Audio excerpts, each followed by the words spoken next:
आशु को ना सब्जी लेनी बिल्कुल भी नहीं आती। कितने खराब प्याज लेके आया है। तू कहे तो ये जिम्मेवारी मैं ले लूँ। और मैं सोच रहा था मैं वॉलंटरी रिटायरमेंट ना ले लूँ। अरे वाह, मैं तो आपको कितने महीने से बोल रही हूँ। जब तू कहती थी ना तब एक जिम्मेवारी बाकी थी मेरे सिर पर। अब तो अंजलि की शादी भी हो चुकी है, तो अब मैं सोच रहा हूँ कि रिटायरमेंट ले ही लूँ। हाँ जी, अब तो हम सारी जिम्मेवारियों से फ्री हो गए हैं। अंजलि की भी शादी कर दी, आशु की भी शादी हो चुकी है और बेटे की इतनी अच्छी जॉब भी लग चुकी है। और अब तो माँ बाबूजी भी नहीं रहे। अब तो अपना रिटायरमेंट ले ही लो। वैसे भी ज़िंदगी का क्या पता, जो समय बचा है आप मेरे साथ ही गुजारो बस। हाँ हाँ, रिटायरमेंट के बाद तो सारा वक्त तेरे लिए ही है। पापा जी, ये कैसी बातें कर रहे हो आप? पैसे आपको अच्छे नहीं लगते? आपने बेटी की शादी कर दी तो आपकी जिम्मेवारी खत्म नहीं होती। आपके पोता पोती भी हैं, वो नहीं दिखाई देते आपको? उनके लिए भी पैसे जोड़ने हैं।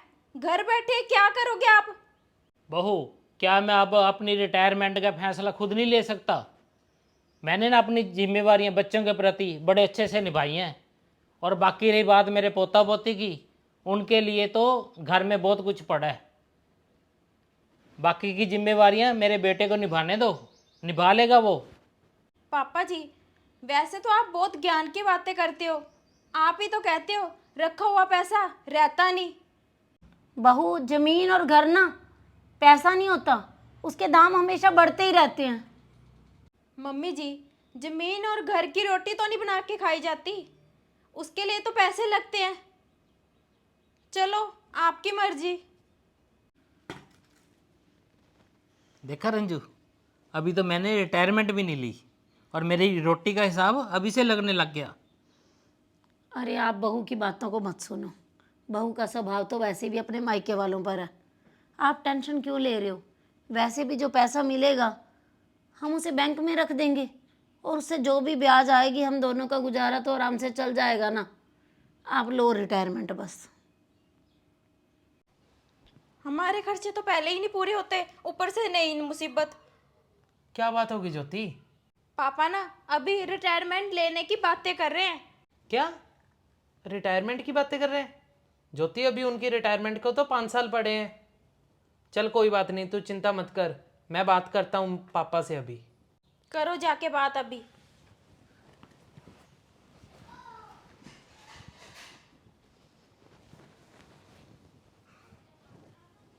पापा जी, क्या बात है जी? मैं तो एक एक पैसा जोड़ रहा हूँ और आप हो कि 5 साल पहले ही नौकरी छोड़ के घर पे बैठने की बातें कर रहे हो। हुआ क्या है आपको? अरे आशु, तो ये बता कि तुझे क्या हुआ है? कैसे बात कर रहा है अपने पापा के साथ? और बेटा, जब तेरी नई नई नौकरी लगी थी और तेरी तबीयत खराब हो गई थी तब तेरे पापा ने तुझे यही बोला था कि बेटा जॉब छोड़ दे, हम सब कुछ संभाल लेंगे। यही फर्क होता है क्या बाप और बेटे में? आज तेरे पापा रिटायरमेंट लेना चाहते हैं तो तुझे क्यों दिक्कत हो रही है? 1 साल से इनकी इतनी तबीयत खराब चल रही है। मैं तो कब से बोल रही हूँ, परंतु ये है कि जिम्मेवारियों का वास्ता देते रह गए कि कभी अंजलि की शादी कर दें, कभी बच्चों के लिए ये देख लें। इस बात में ना तुझे बोलने की कोई ज़रूरत नहीं है। अरे मम्मी, आप तो वही पुरानी बातें छेड़ के बैठ गए। अब जिम्मेवारियां तो होती हैं परिवार की, आप ना बात नहीं समझ रहे मम्मी। बेटा मैं सब समझ रहा हूँ, तो क्या कहना चाहता है? मैं और तेरी माँ ना तेरे पे बोझ नहीं बनेंगे, हम अपना इंतजाम खुद कर लेंगे। तुझे टेंशन लेने की ज़रूरत नहीं है। चलो, मर्जी आपकी, भुगतना फिर खुद ही।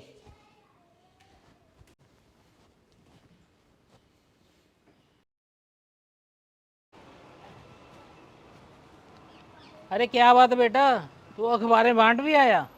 हमारी अखबार क्यों नहीं देखी क्या आज? अंकल जी, कल भाभी जी ने मुझे मना कर दिया अखबारों के लिए और हिसाब कर दिया मेरा। तो बोले अखबारों की जरूरत ही नहीं हमें।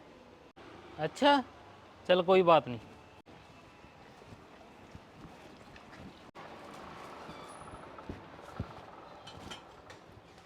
बहू, तूने अखबार क्यों बंद कर दी बेटा?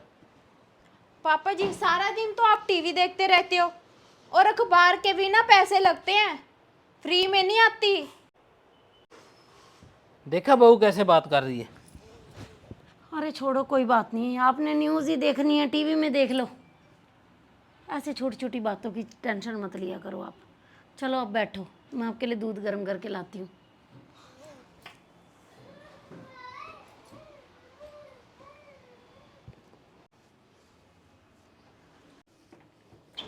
मम्मी जी, दूध तो मम्मी जी 2 किलो लिया है, तो पीने के लिए तो है नहीं। अरे छोड़, रहने दे, मैं बाहर ही दूध पी लूँगा, दवाई भी वहीं ले लूँगा। और मैं जा रहा हूँ, तेरी मालिश वाली को बुला के लाता हूँ।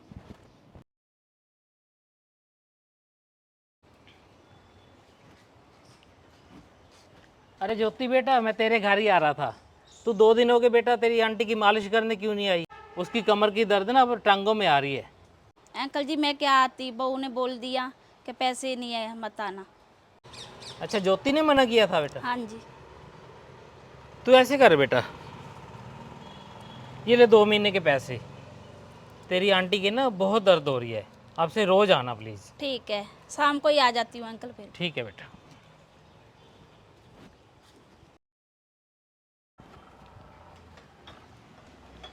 अरे बहू, ये क्या चल रहा है? जब से मैंने रिटायरमेंट ली है, कभी अखबार बंद, कभी मालिश वाली को मना कर दिया, कभी दूध नहीं है, कभी चाय नहीं है। पापा जी बात कैसे कर रहे हो आप? घर में फ्री बैठ के ना बुखला गए हो आप, तभी बोलती थी नौकरी मत छोड़ो। बहू, पापा, ये क्या कर रहे हो आप? अपनी बहू के ऊपर हाथ उठा रहे हो, शर्म नहीं आती आपको? तुझे बहू का नहीं दिखाई देता हमें कैसे परेशान कर रही है? रंजू, तू अभी चल मेरे साथ, बाजार से सारा सामान लेके आते हैं रसोई का। आज से अपना खाना हम खुद बनाएंगे। अरे ले आओ फिर, कोई एहसान थोड़ी कर रहे हो हम पे सामान लाके। ठीक है ठीक है, खाना दे के तुम भी एहसान नहीं कर रहे हमारे ऊपर। हम जा रहे हैं बाजार सामान लेने। हमारे आने तक ऊपर वाले दोनों कमरे हमें खाली चाहिए। कुछ हमें किराया आएगा, कुछ हमारी पेंशन आती है, हम दोनों का गुजारा उसमें से हो जाएगा। चलो रंजू, अब चले बाजार।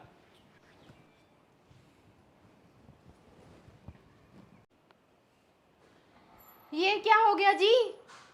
ये सारा ना तेरा किया धरा है, थोड़ा सब्र कर लेती। मैं क्या करती, मैं तो पराई थी, आप तो उनके अपने थे ना, आप कर लेते सेवा। हाँ ज्योति, तू बिल्कुल सही कह रही है, गलती तो सारी मेरी है। जब बेटा ही अपने माँ बाप का सम्मान नहीं करेगा तो बहू क्या करेगी? बिल्कुल सही कहा आशु ने। बेटा तो अपना होता है, जिसे माँ जन्म देती है, पालती है, उसकी सारी इच्छाएं पूरी करती है। एक समय बच्चा खाना ना खाए ना तो माँ सारी रात सोती नहीं है, पर वही औलाद माँ बाप की 2 रोटी के लिए बुढ़ापे में उनको कितना ज़्यादा परेशान करने लग जाते हैं। बहू से क्या उम्मीद की जा सकती है? बहू तो पराए घर से आती है, पर बेटा तो अपना खून होता है। तो मैं तो सभी बेटों से यही कहूँगी कि अपनी पत्नी के ऊपर डिपेंड मत रहें कि वो माँ बाप की सेवा करे। यदि माँ बाप की सेवा करनी है ना उन्होंने, तो वो खुद करें। और आप लोगों को हमारी ये छोटी सी स्टोरी कैसी लगी? अच्छी लगी तो इसे शेयर ज़रूर कर देना।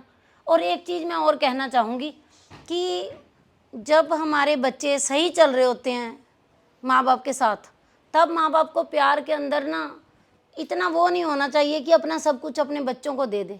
कई बार क्या होता है कि आने वाले समय में कुछ दिक्कतें ही ऐसी आ जाती हैं कि बच्चे चाह कर भी माँ बाप की सेवा नहीं कर पाते या उनकी कोई कमी पूरी नहीं कर सकते।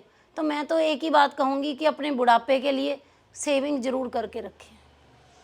मनचंदा फैमिली ब्लॉग और अंजलि मनचंदा को फॉलो कर लीजिए ऐसी ही और स्टोरी देखने के लिए।